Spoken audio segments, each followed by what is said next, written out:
Bonsoir à tous, ravi de vous retrouver pour le 18h30 à la une ce soir. Le gouvernement durcit le ton pour préserver les acquis du Royaume dans sa lutte contre le Covid. Le chef du gouvernement se réunit à Rabat avec les secrétaires généraux et les directeurs des ressources humaines des différents départements ministériels et établissements publics. Un seul mot d'ordre, l'importance de parachever le schéma vaccinal et le respect des mesures préventives. Le 7 février, une date inattendue de pied ferme par les professionnels du tourisme. C'est donc lundi prochain que les frontières seront rouvertes aux touristes étrangers et aux Marocains du monde sous condition. L'espoir de relancer une activité vitale pour l'économie nationale renaît après des mois de disette. C'est un véritable danger auquel s'exposent au quotidien les usagers du tronçon reliant Ain Aouda et El Menzah à Rabat. Éclairage inexistant, des trous partout.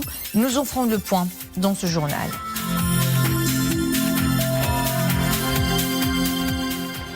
L'évolution de la situation épidémiologique est à nouveau au centre d'une réunion présidée ce matin à Rabat par le chef du gouvernement Aziz Arnouch.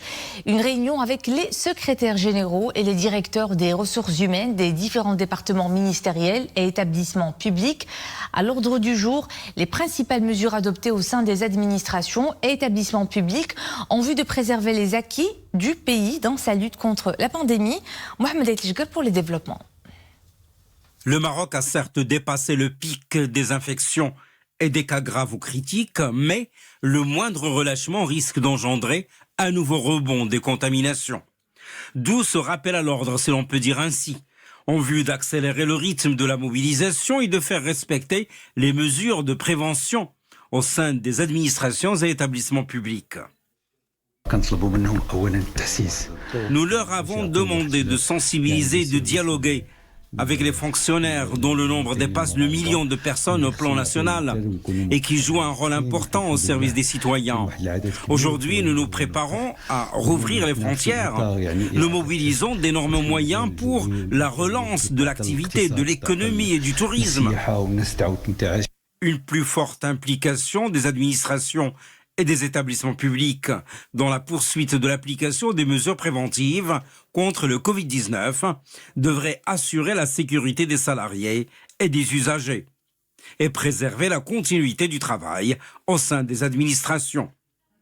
Autre principale directive, la sensibilisation de tous les salariés à l'importance de parachever le schéma vaccinal et de se faire injecter également la 3e dose scientifiquement primordiale pour rebooster l'immunité.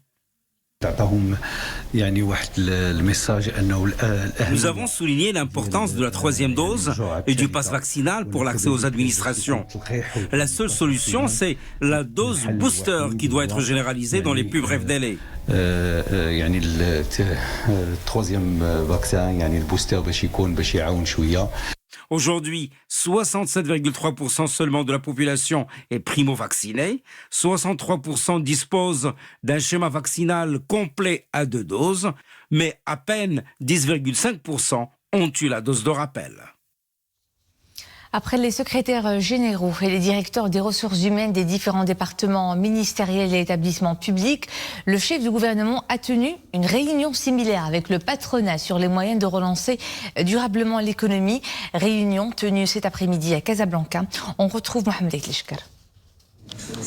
Une réunion gouvernement-CGEM en vue de mobiliser le patronat pour traduire sur le terrain des affaires, de l'investissement et de l'activité économique les acquis enregistrés par le Royaume en termes de gestion de la crise sanitaire. Si notre pays a très bien géré, alhamdoulilah, sous le leadership de Sa Majesté le Roi, la crise de la pandémie, il se trouve maintenant qu'il faut aujourd'hui maintenir le cap pour réussir ce tournant décisif qu'est la relance. Le chef du gouvernement a sensibilisé le patronat quant à la nécessité de maintenir le cap en termes de respect des mesures sanitaires, de vaccination, y compris pour la dose de rappel, et de passe vaccinal. L'occasion également pour la CGEM de remettre sur la table le livre blanc qu'elle avait présenté en octobre dernier. Nous voulons cette croissance qu'elle soit soutenue, inclusive et durable. Nous sommes prêts à travailler la main dans la main avec le gouvernement dans le cadre d'un nouveau contrat de confiance publique-privée orienté résultat. Le chef du gouvernement était accompagné d'une importante délégation ministérielle lors de cette réunion avec les acteurs du secteur privé. Et pour assurer un accès plus large de la population au vaccin, des équipes mobiles se déplacent dans les localités éloignées. À Khalat Mgouna, une unité a pris ses quartiers au cœur du souk hebdomadaire. De quoi épargner aux habitants le déplacement jusqu'au vaccinodrome fixe de la province. Mrim Lmissi. Grâce à cette unité mobile, c'est le vaccin qui vient à vous. Pas besoin de vous déplacer, tout le matériel et les équipements nécessaires y sont mobilisés. Un mini vaccinodrome mobile s'est installé le temps d'une journée. C'était ce mercredi, jour de souk hebdomadaire. J'ai eu mon vaccin en allant au souk, c'est proche et rapide. J'étais en train de faire mes courses quand j'ai aperçu le véhicule de la santé. J'ai saisi l'occasion pour recevoir ma dose de rappel. J'en suis à ma 3e injection, ça se passe sans difficulté, tout le monde est pris en charge. Même les nomades et les habitants des villages riverains ont pu recevoir leur dose. Des habitants soulagés de pouvoir se faire vacciner près de chez eux. Au chapiteau éphémère installé pour accueillir les patients, la file d'attente ne cesse de s'allonger. La cadence est plutôt soutenue. Nous administrons les doses de vaccination sur place. L'affluence est bien palpable. C'est plutôt une solution pour ceux qui vivent loin des centres de vaccination. La vaccination de rappel, un bouclier de protection contre le virus. À la Vallée des Roses, on accélère le rythme des inoculations dans l'espoir de retrouver un semblant de vie normale. Et pourquoi pas de revoir fleurir cette année les roses de San Moussem. Et nous enchaînons avec les chiffres des dernières 24 heures de la situation épidémiologique. 3051 nouveaux cas et 29 décès ont été recensés. 712 patients se trouvent dans un état grave ou critique. 24 sont intubés. La campagne vaccinale se poursuit. 24 667 031 personnes ont reçu la première dose. Elles sont un peu plus de 23 090 000 à avoir bénéficié des 2 doses et 4 578 367 personnes à avoir parachevé leur schéma vaccinal avec la dose de rappel. Et pas plus tard qu'hier, le gouvernement a annoncé une série de mesures et dispositions à partir du 7 février pour garantir une mise en œuvre efficace de sa décision portant sur la réouverture des frontières aux vols en provenance et à destination du Royaume. Ces mesures portent sur l'obligation de présenter le pass vaccinal et le résultat négatif d'un PCR de moins de 48 heures avant d'embarquer à bord de l'avion pour tous les voyageurs désirant accéder au territoire national. Il s'agit également de réaliser des tests rapides pour les passagers dès leur arrivée aux aéroports du pays, de même que des tests PCR pour des groupes de voyageurs de manière aléatoire dès leur arrivée. À cela s'ajoute la possibilité d'effectuer un test supplémentaire à l'hôtel ou au centre de résidence pour les touristes après 48 heures de leur entrée au territoire national et l'obligation pour les cas positifs normaux d'observer un confinement sanitaire dans les lieux de leur résidence.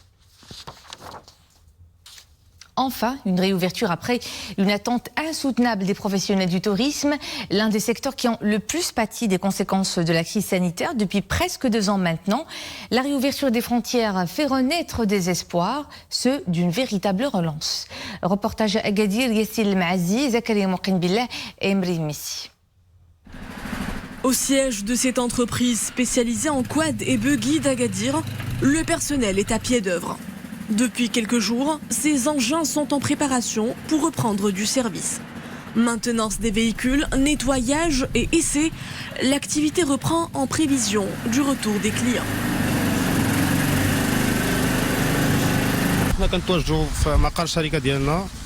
Nous sommes en plein préparatif. Nous attendons avec impatience le 7 février afin d'accueillir à nouveau les clients.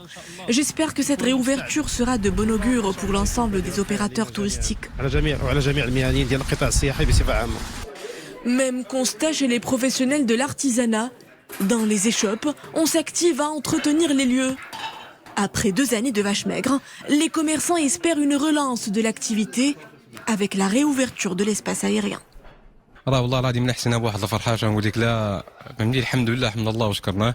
Nous sommes soulagés par cette annonce. Cela fait 2 ans que notre secteur est en berne, ce qui nous a beaucoup affectés.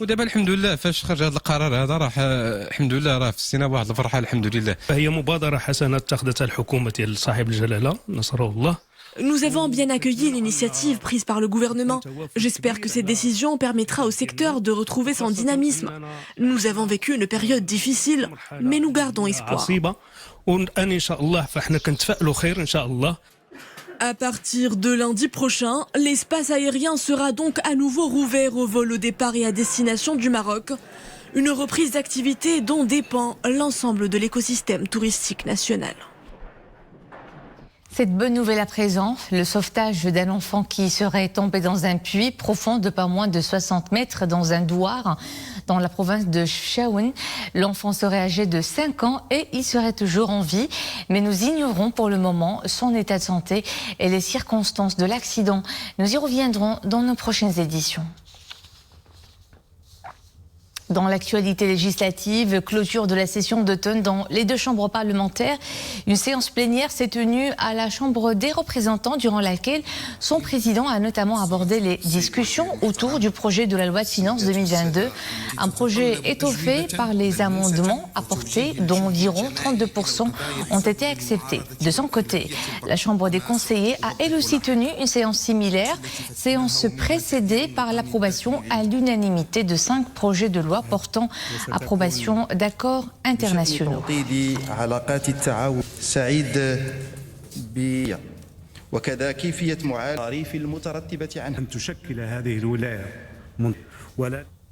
Un mot de sport et à la une toujours, la CAN 2021 au Cameroun. Les demi-finales se jouent aujourd'hui et demain, dans presque 1 heure, à 20h, le Burkina Faso affrontera le Sénégal. Et demain, ce sera le grand duel Cameroun-Égypte à 20h également.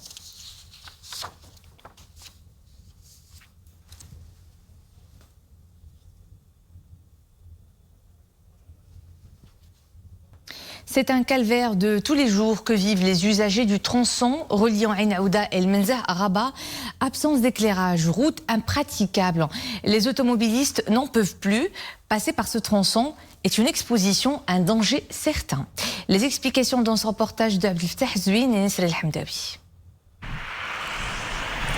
Le soir, cette avenue reliant El Menzah à Ain Aouda arbore un beau visage.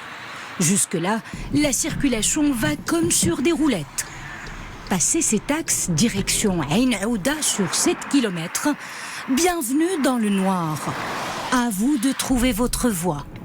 Les usagers de la route doivent redoubler de vigilance, car ce tronçon est semé d'embûches au vrai sens du terme.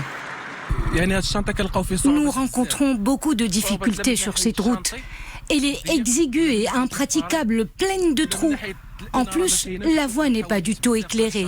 Du coup, elle devient un terrain propice aux accidents de la circulation. Le problème principal sur cette portion de route, depuis l'autoroute, ça fait à peu près 6 km, la luminosité le soir, la signalisation et la mauvaise qualité du goudron.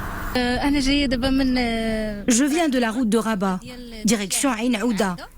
Ici, jusqu'au rond-point, pas de problème de luminosité. Mais quand on prend le tronçon qui suit, on plonge dans l'obscurité totale jusqu'à Ain Aouda. C'est vraiment honteux. De jour comme de nuit, cet axe reliant El Menzah à Ain Aouda est devenu un véritable parcours du combattant pour ses usagers.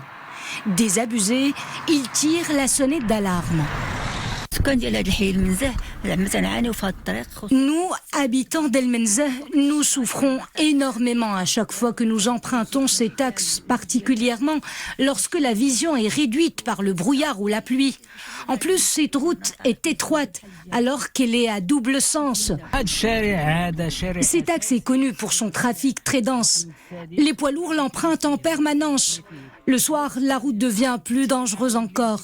Ils doivent trouver une solution à ce calvaire. La route doit être élargie. Du côté du conseil de la commune d'El Menzah, le discours se veut rassurant. Des solutions se profilent. Au plus tard, cette avenue sera réhabilitée pendant le mois de juin. Ce qui nous reste, c'est l'étude du pont. Il est prévu la mise en place d'une double voie de 6,5 km. En attendant de voir ces promesses honorées d'ici 4 mois, les usagers de cette route prennent leur mal en prudence. Nous leur souhaitons bonne route. Avis aux lecteurs insatiables. Pour cela, direction Marrakech, où un nouveau bus culturel entre en service. Itinérant, ici honnera les provinces avoisinantes de la ville Ocre à la rencontre des populations rurales et périurbaines qui ont un accès limité à la culture. Une expérience qui s'inscrit dans la continuité des bibliotobis lancés par l'Institut français. Hassan Mskour, Zakari Mouqim Billah et Mohamed Etleshkar.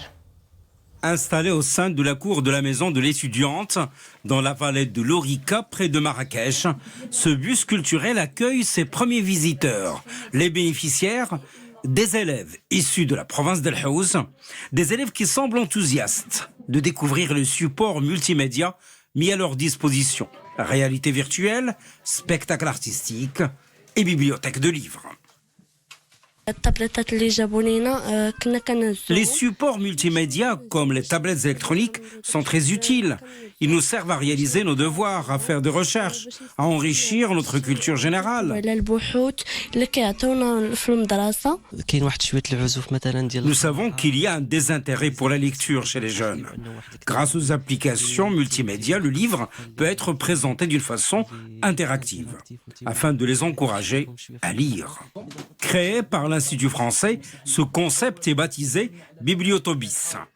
Le bus dispose d'une bibliothèque de plus de 300 livres, d'un espace numérique et multimédia, d'un musée numérique et d'un espace cinéma et sonorisation. Ce bus comprend beaucoup d'activités. C'est pas simplement un bus, un bibliotobus normal, puisqu'à l'intérieur nous avons des espaces numériques, un espace réalité virtuelle, un espace musée numérique. Donc là, on a accès, par exemple, au musée du Louvre, au musée du Quai d'Orsay, voilà, à distance. Avec, voilà, c'est une visite virtuelle. Et dans 4 semaines, ce bus poursuivra son périple à travers d'autres provinces. Opérationnel toute l'année, il devrait parcourir les 12 régions du royaume. Et nous revenons sur l'incident d'un enfant tombé dans un puits. Le temps de préciser que les efforts se poursuivent toujours pour son sauvetage. Et comme précisé, nous y reviendrons dans nos prochaines éditions. Ça s'est passé dans la province de Chaouen. Et c'était le mot de fin de cette édition. Merci à vous de nous suivre. À 20h30, l'info est de retour avec Qaïs Mohsin. Au plaisir de vous retrouver demain. Bonne soirée.